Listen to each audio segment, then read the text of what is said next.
Good morning, everyone, and thank you for joining us on this glorious day. Hopefully, you're all in the right place. We're going to be talking about how Somerford can support the telecoms industry in improving security. If we haven't met before, it's lovely to meet you all, albeit virtually. My name is Charlotte Fletcher, and I'm a sales engineer at Somerford Associates. And I am joined by my two colleagues, Andy Gibbs and Andrew Weston. I'll just hand over to them to introduce themselves. Yeah, good morning. I'm Andy Gibbs. I'm the Data Protection Officer for Somerford and also have a quality management role. I've been with the company about 4.5 years and been in many industry sectors, so hopefully got good appreciation of the IT business. Thanks, Andy. Hi, Andrew Weston. Been working in audit and security for more years than I care to remember. Been with Somerford around 4 years and look after information security. Back to you, Charlotte. Thank you both, that's great. So what we're going to look at this morning is the new security law that's affecting the telecoms industry and ways for you to protect yourself. So not only from security breaches, but also to adhere to the standards set out within the new law, which we'll go into detail onto as we go through. We'll give a high-level overview of who Somerford Associates are, for those of you who are not familiar. And there are a couple of technologies that we believe can assist and support you in complying to new law and guidance. So we'll give an overview of Varonis and Andy will give an overview of Security Scorecard, just to highlight how they can help improve security posture. We'll also look over the threat landscape that the telecoms industry is faced with currently, and so why it's really imperative to protect yourselves. And then at the end, Andy will do the fun bit, and that will be giving you a short demonstration of the Security Scorecard platform before we round up and answer any questions that you might have. So please do pop them in the question and answer window as we go along, and we can address those towards the end.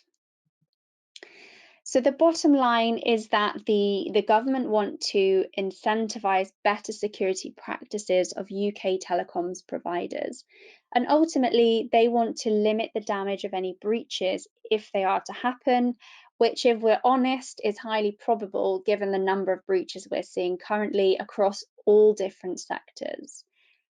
New codes of practice will demonstrate how certain providers should comply with their legal obligations, and these will be published shortly following the bill receiving royal assent. So Ofcom, who I'm sure you're all very familiar with, will be given stronger powers for monitoring the security of providers and then consequently enforcing compliance in line with the new law that's due to be passed shortly. So a little bit about us. Somerford Associates are a certified platinum partner with Varonis and a premier partner with Security Scorecard. So we have the capabilities to provide full delivery support, including design, implementation, right the way through to deployment by our own full professional services team, who are all certified and trained to the latest of our technology innovations and to best practice standards. We've also got an in-house support desk team, and they're dedicated to resolving support cases, in the majority of cases without the need to escalate issues to vendors. And in fact, over 90% of our support cases are resolved without the need for escalation. So very quick overview of Varonis before we get into a bit more of a detailed overview.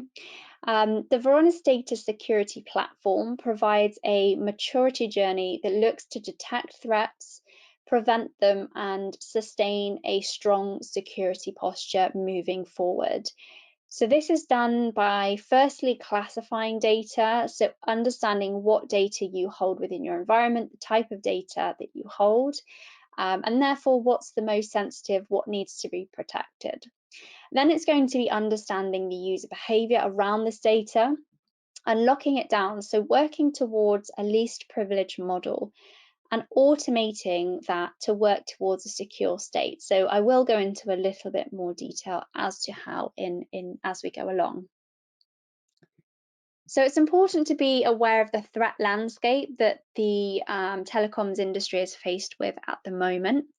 So the UK Telecoms Supply Chain Review report, which is here, outlines that the UK government want to secure the entire UK network from attacks and hostile cyber activity, be it from nation states or criminals. The report assesses the threats posed to the UK telecoms industry, so it is linked here. So you will receive a copy of the slides in the presentation. So if you click on the image, that's linked to the full report if you want to review it. But overall, what it found was that providers have very little incentive to adopt best security practices.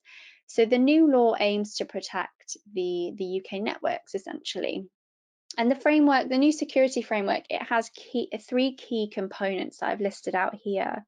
So the first being the new telecom security requirements, TSR, which I'll refer to as we go through, but also establishing an enhanced legislative framework for security in telecoms, as well as managing the security risks posed by suppliers. And of course, the UK telecoms industry is a very attractive target for attackers because of what can be accessed in the case of a successful attack, unfortunately.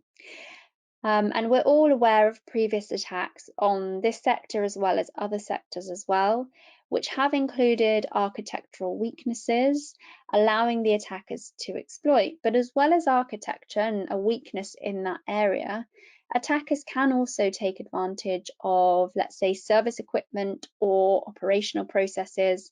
So if any of those are weak, then your attack surface becomes all the more easy for attackers to penetrate and break through and access that data that they want to be after. But let's also think about the financial implications of paying fines for not increasing security protocols and ultimately leaving yourselves open to not adhering to the requirements. And these amounts can quite often be considerable to an organization. So the first thing I wanted to bring your attention to that Varonis covers is being able to protect your data, putting your data at the center of your security priorities. Because one of the requirements set out within the law includes ensuring customer data is protected. And not only is this prevalent within this new security law, but also considering other compliance frameworks that need to be adhered to, like the very big one of GDPR that we hear lots about on a regular basis. So it's key to protect customer data because if you're breached and an attacker has access to that data, you can face fines, reputational damage, but also something that some people might not necessarily think about is a surge in the need for data subject access requests or also rights to be forgotten.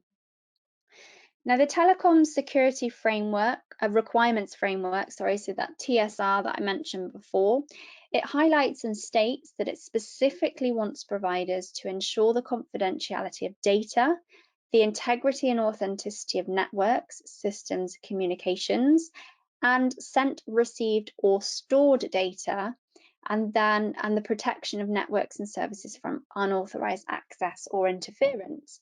So what's the story with Varonis? Well, first and foremost, you need to understand what type of data you hold in your environment, as I mentioned before. So being able to understand what is sensitive and what needs to be protected from configurations such as global open access. So as you can see here, Varonis maps and classifies your data. So it's got the list of classification results. So in this instance, you've got quite a lot of PCI information as well as personal data, so GDPR data for particular European countries. So from there, now you've understood what data is stored in your environment, the next part to this is then using Varonis to map your Active Directory and be able to see who has access to that data. So that looks a little bit like this. Very quickly and easily, you can see what an individual or a group of individuals have access to and the level of control they have over that data. So read, write, access, execute, and so on and so forth. And on the left, you can see the folders that are highlighted in green that the individual has access to. And the privileges over those folders as well. But then on the right-hand side, you can see a high-level overview, which is one of the widgets from the web user interface that highlights an overall figure for the number of files with open access. And that high-level information is where you will go first and foremost to understand what needs remediating, what areas are issues, and then the interface on the left-hand side is where you will go to carry out that remediation and take away any unnecessary access and only leave the access to that data for those who genuinely need it for in order to carry out their jobs. Remediation itself is very quick and simple, but it can also be automated. So not sure whether any of you have ever had the very painful and time-consuming task of sorting out permissions on files and folders. And in general, or on average, really, what would usually take up to 6 hours of human resource per folder is then a task that can be automated by Varonis and ultimately save you a lot of time and money. Moving on to another one of the key security risks. This one's outlined by the National Cybersecurity Centre, and that's the backdoor threat. So the embedding of malign functionality in vendor equipment. So the facilitating of cyber attacks through equipment. And one of the requirements that's set out in the framework is to reduce the risks that equipment supplied by third parties in the telecoms supply chain is unreliable or could be used to facilitate those cyber attacks. So if we think about how your environment's set up and how your systems are, how would you go about monitoring that equipment and knowing whether it has been accessed by an attacker to gain access to your network and your environment? So Varonis will understand what normal behavior is within your environment so that when events happen that are deviating from this, you'll be alerted on them. So what you can see in this instance is that a user has performed events in two entirely different locations, but within an unreasonable time period between the two. So this is suggesting that this user's account has been compromised. So let's say your offices are based in the United States. That's fine. We would expect that user to be using their account there. But then somebody else has logged onto this account, this user, in a totally different country. So going back to the key intentions of Varonis from the beginning, the threat has been detected. Automation will be able to kill this session down before it becomes too damaging. And then building on that, you're then sustaining a secure environment. So thinking about moving towards at least privilege model again, when there is only the absolute necessary data accessible to everyone in the organization, your attack surface becomes so much smaller. On average, Varonis finds that 20% of an organization's files and folders have global access configurations. But actually, when all of the controls are in place with Varonis, if a breach happens, on average, only 10 to 15 files are affected. So that is a hugely smaller number than 20% of your files and folders that would be open to everyone on the network. The next requirement I wanted to bring your attention to is making sure telecoms providers are able to carry out security audits and put governance in place to understand the risks that are facing their public networks and services. So building on the point I just mentioned, that if you are breached, Varonis will allow you to report on exactly what data has been accessed so that you can very quickly present that, report that to the relevant body, or even provide evidence if you're going through an audit. Another area around this point that Varonis can assist with is what we can see here on the screen, is by requiring all data owners to carry out entitlement reviews as to who has access and whether they should have access or not. So Varonis will make removal recommendations, again, based on user behavior analytics, or whether users are now inactive due to having left. And the thing about this is that the data owner, the onus is on the data owner here. So they understand their data. They understand who should and shouldn't have access to their data, although the recommendations are there as well, which can be quite tricky if you have a very large organization and don't know everyone in the organization. So it might be very tricky for the security team to understand, well, should this person have access to this data? But you can pinpoint the data owner and they will be able to know that information. So staying on the topic of data security, you're really able to stay on top of data being locked down to only the people who really need access to it, even after you've done that initial cleanup. So we understand that business requirements change. So individuals may be given access to certain data for a project, but then it's really hard to keep track of whether they still have access once that project has finished. So these entitlement reviews can be set on whatever time basis best suits your organization. So data isn't left accessible to individuals for months and months on end. Okay, the final thing I wanted to mention with regards to Varonis before I hand over to Andy is the data risk assessment. So the data risk assessment is a free tool that Varonis and Somerford can provide that shows specifically where your weaknesses are and makes recommendations for remediation. The report itself will highlight things such as where you have excessive open access, and in particular, those files and folders that contain sensitive information. So that's the information we really, really need to keep protected. As well as things like Active Directory vulnerabilities, such as accounts with passwords that don't expire or accounts with no password policies.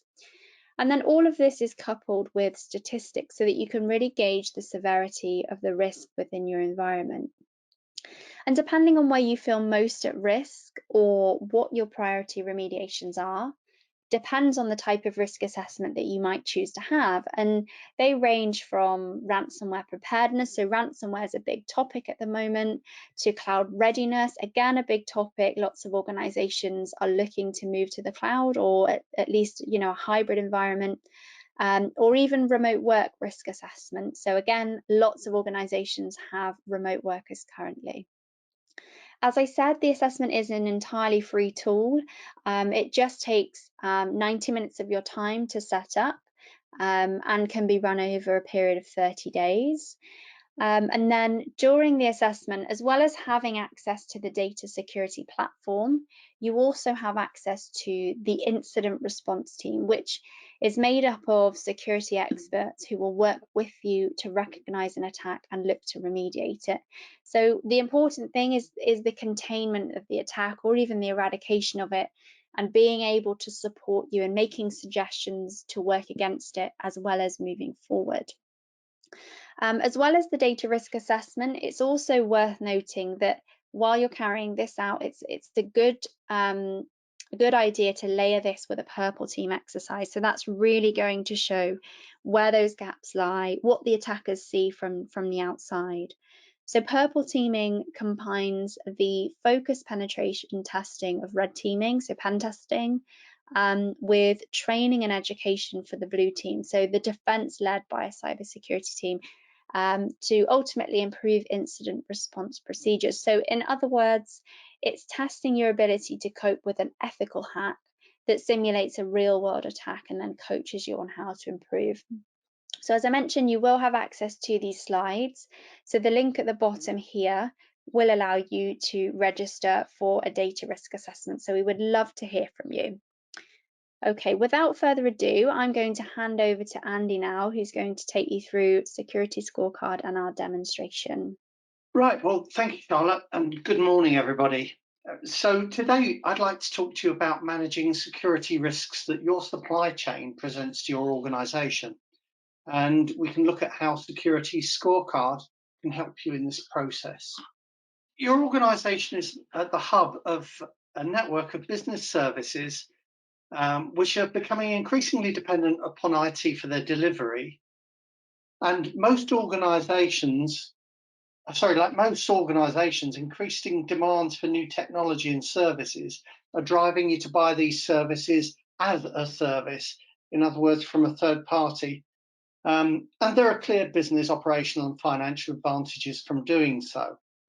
However, this means that our vital business data and IT assets are much more exposed to the security threats and vulnerabilities for our suppliers and those of their supply chain over whom we have much less direct control. So in the past, traditional supplier management programs have tended to rely upon lengthy supplier security questionnaires and/or supplier audits. The trouble is, this approach only provides a single snapshot in time of the supplier's performance, and the supplier's responses in any case can often be, should we say, evasive and sometimes overstated. It's also laborious and time-consuming, and because it's extremely demanding on your procurement team and IT resources, it's just not cost-effective to monitor any more than your very critical suppliers. So with Security Scorecard, there's actually a better way. Security Scorecard provides a simple evidence-based way of assessing the security posture of your key digital services suppliers. Basically, it does this by gathering inputs from a number of intelligence sources, including unobtrusively monitoring your supplier online security posture. It will align any vulnerabilities found with threat intelligence data to identify the degree to which your organization is exposed. As a result, it generates a normalized score for each supplier, helping to guide your remedial action plan. A technical critique is provided for any shortcomings identified, along with helpful suggestions for putting them right. So this allows you to have a much more meaningful conversation with your supplier so they can better understand the basis of your concerns and are guided to resolve the issues promptly. So Security Scorecard encourages a collaborative workflow approach, allowing your suppliers to actively participate in your supplier security management program with you. Your supplier can be invited to track their own scorecard, directly access their own technical critiques, and monitor improvements in their score with you. And you remain in control. You'll receive regular alerts from Security Scorecard informing you when your supplier's score has either improved or deteriorated. This allows you to respond to changes in the supplier threat landscape as they happen. So using Security Scorecard with your supply chain has had significant benefits, including full lifecycle monitoring of supplier security performance, providing evidence-based supplier assurance levels, faster validation and onboarding of new suppliers, timely alerts driving a prompt call to action, true supplier collaboration in removing vulnerabilities before they become incidents, and more effective use of resources in your supplier management program. So Somerford Associates has adopted Security Scorecards ourselves, applying it to our own supplier base. Using the scorecard to drive our security improvement program, we've been able to achieve a near 100% score in under 6 months. The tool has allowed us to track our supplier progress using trend graphs and regular report progress to our interested stakeholders. In doing so, we've been able to eradicate a whole bunch of technical issues in our supply base to which we were previously unaware. Some of our more enlightened suppliers have openly welcomed the constructive feedback we give them. They find the guidance notes valuable and it helps them with their continual improvement cycles. After all, they're not just fixing the problem for us, they're improving the threat profile for their entire customer base. Okay, so let's have a quick look at the product. Before I do so, here's our dashboard, and you can see what I'm looking at here is a score of nearly 100%. This is our own rating of our own performance on the Security Scorecard. And then we've got a high-level report on what our supplier chain is doing. So they're achieving an 81% overall average. And if I want to break that down further, I can see that about a quarter of our suppliers are an A rating like ourselves. We've got about a third who are a B rating, so still good enough. And then we can see the C's who are sort of average and is about 20%. And this helps us now to focus on where we need to apply our efforts in the supply chain, because we can see that there's about a 20% of our suppliers who are achieving a D or an F rating, which isn't good and needs some active intervention. So let's go into Security Scorecard itself. Right. Here's our live scorecard as of today. And having seen what I can see at a high level, I can now drill down into look at a particular portfolio of our suppliers. So I've got this one set up called Customer Demo, which you can see. Let me just sort it. You can see here's some companies that anybody might typically have as suppliers, hopefully Somerford Associates, but people like PeopleSoft, Amazon, Sage One, SAP, and so I've just taken a few representative companies at random. And you can see from this, this portfolio, the first thing I can do is rank our providers in order of their rating. So I know I don't need to put too much effort into those at the top of the list. Whereas those further down the list are presenting me with some concern, and I'll need to dip into them in a lot more detail.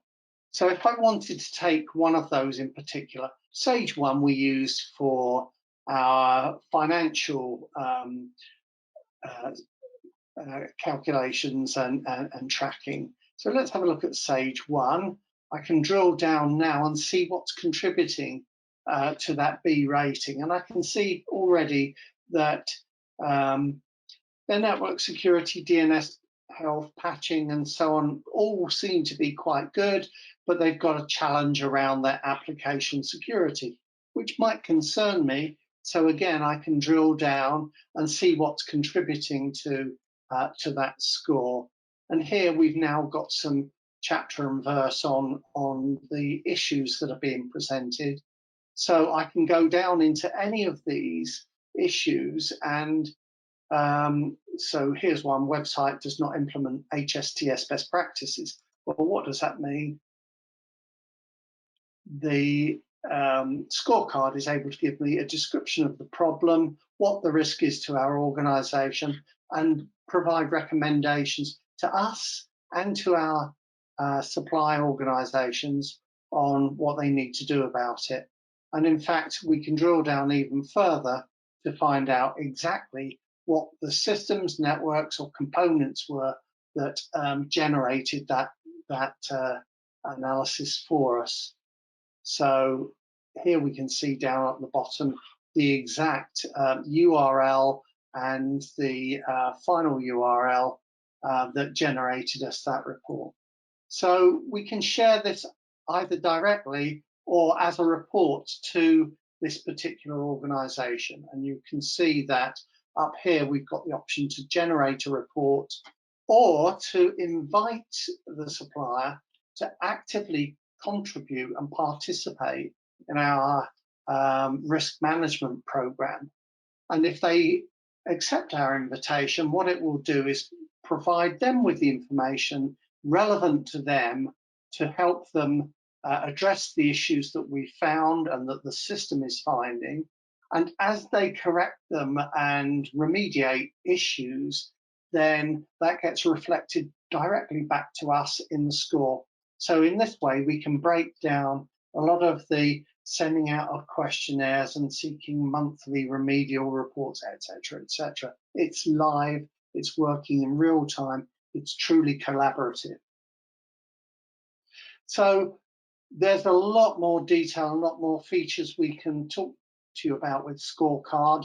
I could probably spend an hour talking about Scorecard alone here. I won't do that, but I would invite you to get in touch with us if you're interested in this this system and its capabilities, and we can take you through it individually in a lot more detail. So thank you very much. I'll now pass you back to Charlotte to continue with the presentation. Thanks very much, Andy. So that sort of sums up everything that we wanted to cover today. If there are no questions that have come through at this point, but if you do have any questions after today, then do drop us an email. The email is marketing@somerfordassociates.com. And of course, we would love for you to take advantage of the Varonis data risk assessment, but also have, as Andy says, a more detailed overview and a personal demonstration of Security Scorecard, because there's a lot more to it than we can show in a webinar. So thank you very much all for taking the time out of your day to listen in. We hope you found it very useful. And we will look forward to hearing from you soon. Thank you.